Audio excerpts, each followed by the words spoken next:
Alright, it's Monday, March 18th, and by the luck of the Irish, well, we'll talk about that after I make the light. So, by the luck of the Irish, I went to work, showed up, and somehow, so my buddy and I just sat there, chatting, my coworker, and waited for the call. And we get sent home with a tiny bit of money. And I am capitalizing and getting another ride in. Now, I definitely need to check over the battery compartment. I really think she's sliding around in there, because I had another little sort of pause. She fired up okay, but yeah, there's some indication that she's doing what she did at some point last summer. Whether it's sabotage or the damn thing just coming loose, I've given up worrying about these things. I just know that this bike's probably not the only one in terms of the Sportsters. So, she does have issues. But look at that, I got signal lights, she's running, it's winter. And at some point in the next month or so, I'm going to do another shot of fluids. Do the simple stuff quick. I'd like to put new brake pads, but it'd be better if I just figure out how to check these, because yeah, I've only had it a year. I'm not, you see my videos, I don't ride this thing that hard. I've had to do a few really good stops that would indicate to me that the brakes are probably okay, with the exception of my bleeding. The rear brakes probably could have been done more professionally. So, but I get enough out of the rear brake that I'm not worried about it.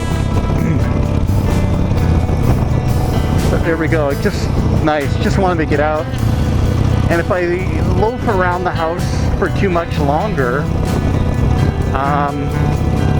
not only does traffic get worse, but I end up having too much of the complete disclosure, and I'm 100% honest because I'm a good person. So I don't have to basically lie ever. I swear honestly, I repent honestly. And yeah, there are times, for example, 1 o'clock in the afternoon yesterday, when I had had too much of my herbal medicine to to ride. So I probably could have gone out for another ride, but I didn't, because I was way too baked. So again, living the biker lifestyle doesn't mean you're not responsible, right?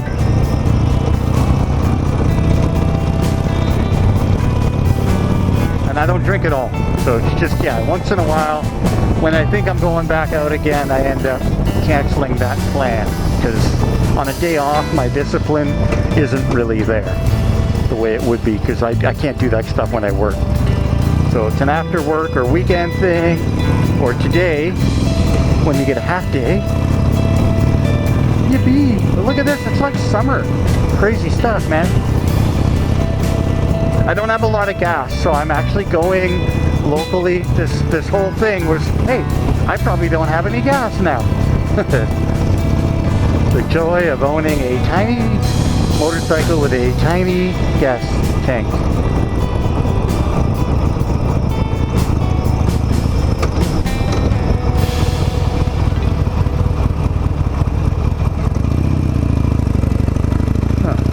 Okay.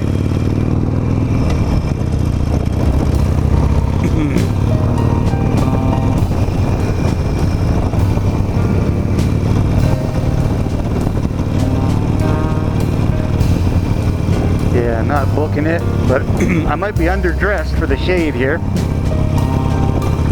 Yeah, check this out. Look at me. Hello. Look at that power U-turn. Very smooth old guy. So the challenge here, I want to sit right over there like I normally do. The challenge is to be able to easily see the bike. So yeah, I hate leaving the bike anywhere. Even though, I mean, look at this hood. These people are way more rich than I am. But the teenagers are off. Cancel. Yeah, okay, I want to go right against the curb, but that kind of scares me. Maybe. Almost, eh? Okay.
Make sure everything's buttoned down, tied on straight. Oh my goodness.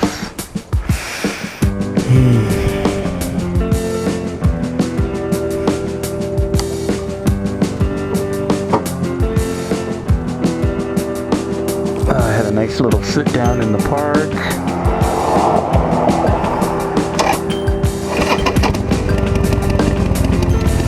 She's starting, but there shouldn't be that little hesitation. So I'm going to have to deal with that later today.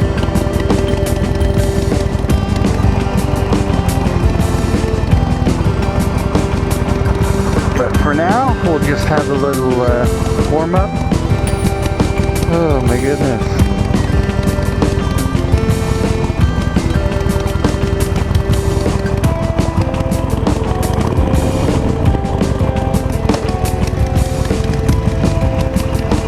Sure enough, as soon as I go to pull, there's no cars like forever. And as soon as I go to pull out, all right, here we go. That's why you head on a swivel. Oh Lord. But yeah, wow. I just sat down on the bench there for a few minutes. With being back at work, I've been having trouble just finding time for myself to pray. With the influx of a little money, I've been able to do a few things, like get some drywall mud and make a little hasty repair area behind my stove look a little better. I just slapped some more mud and did some more sanding. I took down some temporary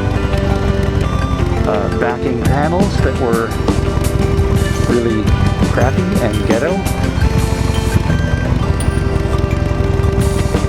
Yeah, it's a long, super long story, real estate saga that starts with the local people trying to buy that suite for relatives. So a couple parties were eyeing up that suite when I bought it, but they already live in the building. So they were shit-tooling the suite to make it fail a property inspection. So, yeah.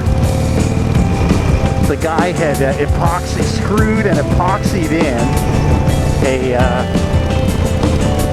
big wooden shelf thing with a microwave in it right above the burner, which is totally a fire hazard.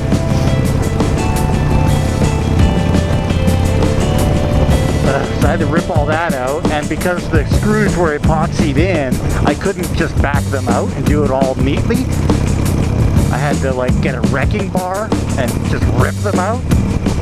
So yeah, then I had a little drywall mud, like I bought a little, you know, tiny little thing of drywall mud thinking that would be enough, and of course I'm not a drywaller. I did some of the worst drywall ever up in Whistler as a job way back in the day, but I'll be honest, I did not cut it as a drywaller.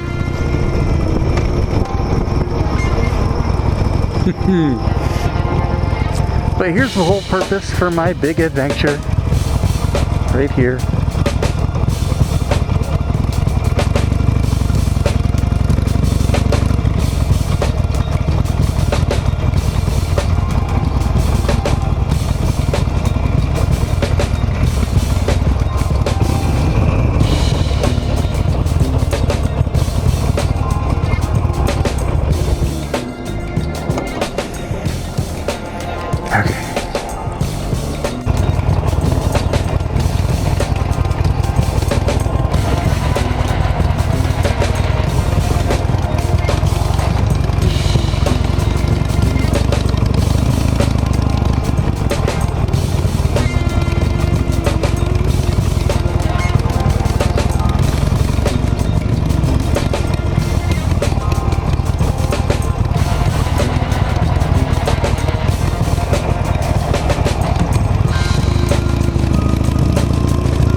Yep, practicing my slow speed.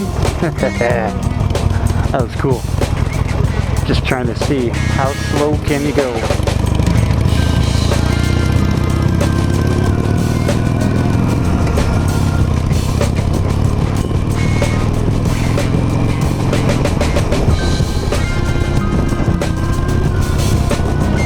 Go, put the old shield down. I feel better. I was pretty low on gas actually. Just put the old 12 bucks, $12 Canadian. Loonies. We're loonies. Ugh.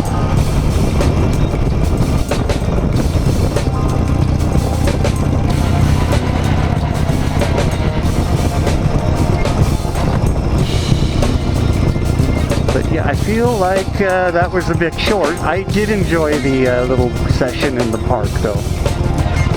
Essentially, Paul is telling the Corinthians about the danger of kind of denying.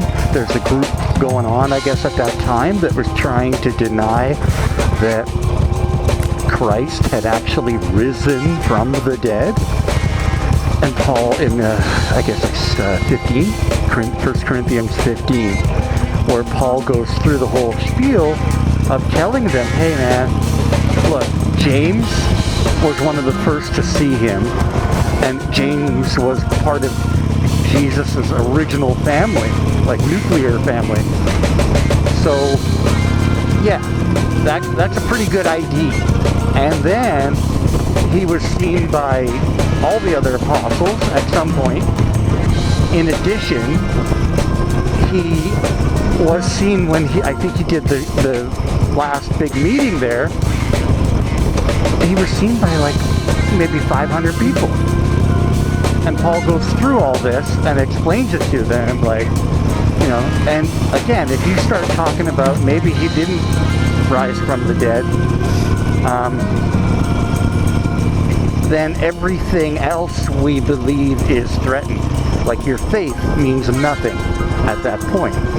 So you go from being an apostle to, you know, just some tinfoil hat person. So yeah, it's interesting, very interesting. And I already decided what I'm doing while I was yammering as I left the gas station.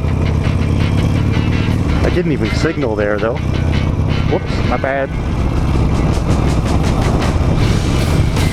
But he was explaining that if in fact you start yammering like these non-believer types who think that Jesus didn't rise from the dead, then you are really in danger of being like an ultra fake Christian.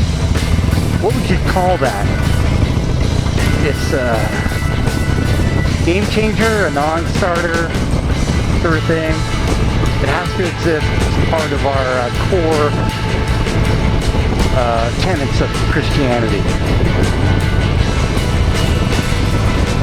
Anyway, that was my issue. I love going through the Bible theology courses online, but some of it is quite centered on specific areas. So,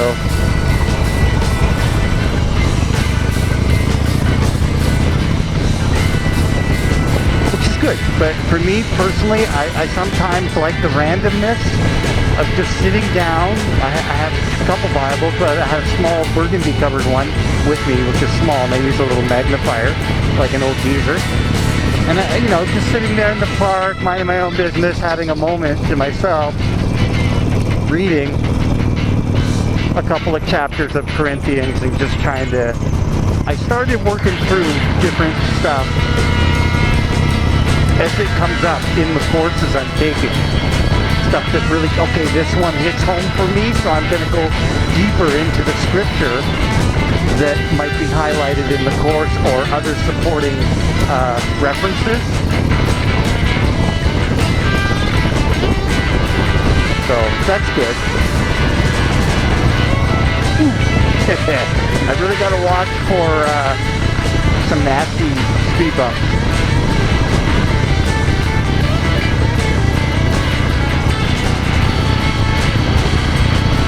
For example, the bus not moving. What's happening there? Okay.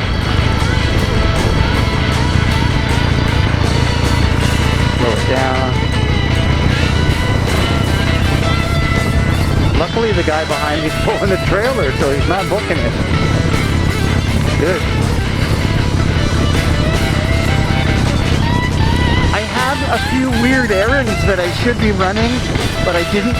It involves getting a schlap of paperwork, which is mostly done. But before I turn it in, I've actually got to put the date on it and double check everything, because if it comes back, it takes forever, So just essentially preparing for the eventual renting out of my condo. I got to go. I got to kind of work a year ahead.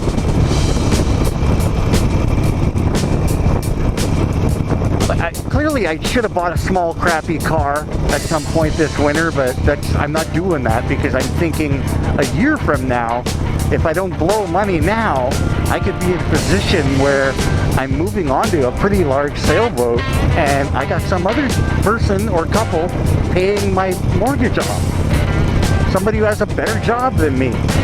You know what I'm saying? And I could possibly still work a little, as long as I can get that boat anywhere near Vancouver and get ashore to get to the truck. So, I don't know, it might all be really weird and kind of a plan B. Because I love having a job, but I'm a little old to be doing the physical part of my work right now. And the only way I do it is because I am in pretty good shape for my age. But at 54, I shouldn't be lugging gear and being on my feet all day. Sure, a bit of that, but we're just not built for that. So that's really a young man's situation. So as you see, I'm down in the danger traffic areas here already. But I knew this is what I was going to do. It's Monday, day after St. Patty's Day. I had the leprechaun miracle. Somebody couldn't make it back to work after the St. Patrick's Day weekend. It's so rare that it falls on a weekend. Look at that, smooth. It was destined to be hitting that corner when, just smoothly going up Snake Hill. So that's what we're doing, buddy. I'm giving everybody a quick look at old Snake Hill.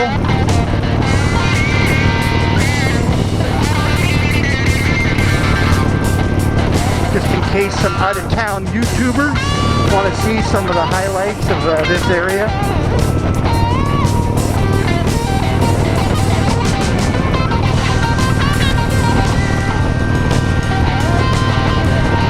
What people in the interior don't realize is you can pretty much ride year-round in Vancouver or Victoria. Again, you want an old bike like this one. She's already had some rust and corrosion on her. She wasn't going to win any contest. She's already been crashed on the highway. And she's flourished. She's just, you know, that's nothing for her. So at some point, I hope to get a riding partner, female, some sort of bossy lady that really likes me, to basically ride this thing, and I'll be on, hopefully, a Heritage. Yeah, nice, a little heavier, but something a little more, you know, a little more my style for longer distance. You know, I'd still ride this, but it might be really cool to have a little girlfriend-ater riding behind me. Honestly, a tail gunner, or in the parlance of biker parlance, really an old lady, which is a bit different from a girlfriend. I understand that an old lady is like really being married, it's for life, and you can never really leave if you're a 1% person. I'm not anywhere like that, but I do live by a code. Personally, I live by a couple of different, you know, rules and regs. What do you call it? SOP? Modus operandi? But yeah, I'm a person of faith, very spiritual. I work my ass off, and I have a lot of issues with haters attacking me because I am a bit quirky and weird. I'm an easy target. As smart as I am, I'm also a little awkward. So it just makes it easy for haters to single me out, and it's not fun. But I also meet the occasional ethical angel, which has been really amazing in my life. A couple of people, and women, like, I don't have much luck with women in the romantic sense, but I've had a few really help me in different industries. What I'm doing is none of anybody else's business. I got a license to thrill. Pretty much. I'm over the legal limit in age. You can take me anywhere, honey. And you can see I went the wrong way, because that's what I do best. I go the wrong way. Yeah, that van got pretty close to me behind me. That wasn't fun. Fortunately, this is where, or even unfortunately, but I'm like literally, my house is right over there on the right. So, but they say this is where all the accidents happen, right when you're trying to get home. There, I didn't cross the solid line. Here we go, look at this dude.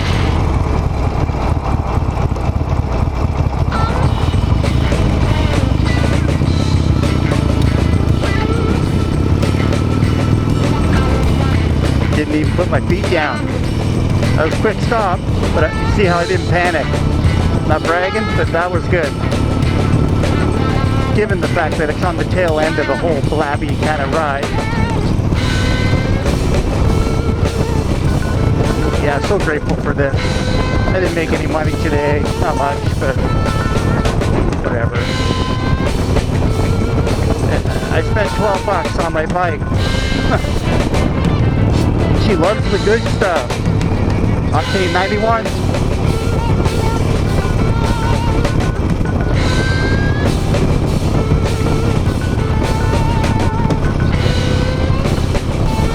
But yeah, somebody might be siphoning gas. I should have had a little more gas. So somebody might be trying to siphon gas out of the thing. Sorry, Lord, don't want to swear. But there, I made that into a nice little loop up Snake Hill. I don't do Snake Hill very often anymore. Yeah, it is a good haul. That is a cool little hill.